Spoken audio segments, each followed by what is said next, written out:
بسم الله الرحمن الرحيم والسلام عليكم ورحمة الله تعالى وبركاته. هنايا بغيت ندير معاكم بيتزا كاري.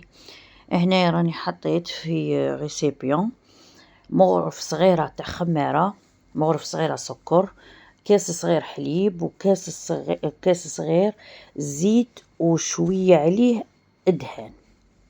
هنا راني خلطت، درت مغرف تاع ملح، ودوك نزيدو الفرينة معاها. دوك هنايا نديرو الفرينة ونبدا نخلط حتى تولي عجينة متماسكة وتتلصق شوية في اليد. هنا لو طون اللي راني نعجن فيها كيقولها دوك نزيد حبة بيض. هيا لهنايا دوك نزيد حبة بيض ونزيد نعجنها ونزيد الفرينة فوقها، نزيد الفرينة حتى نخلط حتى اللي تولي عجينة متماسكة. هنايا راني نخلط فيها هاي حتى اللي تولي عجينة متماسكة وتتلاصق في اليد.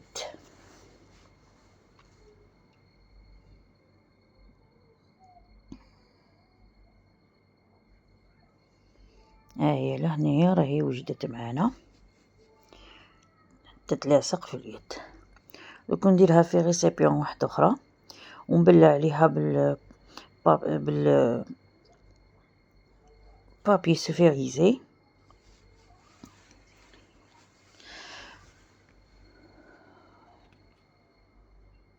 نبلع عليها ونديرها خليها تخمر لي عندها 20 دقيقة هكا ماكسيموم، عندها 20 دقيقة تخمر لي. ومن بعد هنايا نروحو نوجدو لاصوص تاع البيتزا اللي غادي نديروها. انا درت في طاجين شوية زيت، قطعت بصلة تيدي ونزيد لها طوماطيس تاني تقطعيها عشوائي كيما تبغي. ديري فيها هنا شوية ملح، شوية حرور، فلفلة حمراء، وشوية زعتر، عندي زعتر مطحون، وشوية زعيطرة. وفي الاخير درت وحدة رند ونخليها تتقلى غاية، ومن بعد نمرقها بالماء ونخليها تطيب. هنايا لاصوص باش تجي كيما نقولوا باش تجي كيما تاع برا، خليها دير لها شويه مرقه، خليها تطيب غايه حتى اللي تنشف، من ينشف الماء منها، ماشي حتى اللي تنشف كاع، حتى اللي شويه تنشف اوما ما تطحنيها تجيك مليحه. هنايا هذا هو، ونخليها هنايا طيب لو طون العجينه راهي تخمر لي.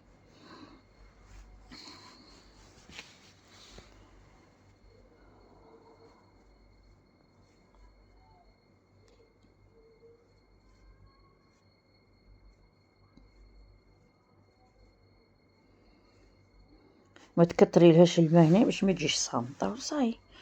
وهنايا خلوها طيب حتى اللي تغلي. هيا لا هنا راهي صاي قريبه تنشف، هنا قريبه تنشف. طفيت عليها هيا لا ونطحنها ونوجدها. هنايا نروح للعجينه نديكازي لها الخميره هنايا ونبدا نورق فيها. هنا نبدا نورق فيها على الطول باش تجيني مع السني اللي غادي ندير فيه البيتزا. بشويه نورق فيها، ما تجي عجينه غليظه ما تجي رقيقه. انا هنايا في الاول درتها شويه غليظه، صافي السني زوج درتها شويه رقيقه باش تجي شويه مقرمشه. وهي كيف كيف ما انتي وكي تبغيها رقيقه تبغيها غليظه. هنايا راني درتها في السني ومن بعد درت هاي لاصوص كي تخرج. هنا درت لاصوص طوماط، ومن بعد دوك غادي ندير فوقها طوماط، بغاولي طوماط ما بغاوليش الويل، ونزيد نرش فوقها الفرماج غابي، وندير لها للتزيين زيتون، وندخلها في الكوشه.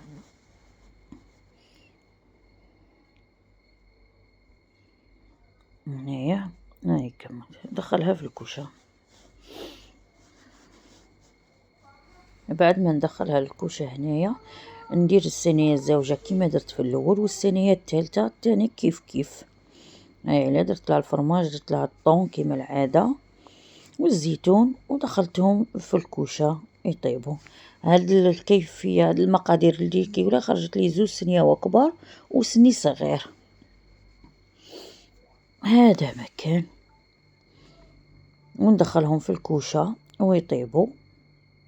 ومن بعد دوك نخرجها وتشوفوها في صحن التقديم.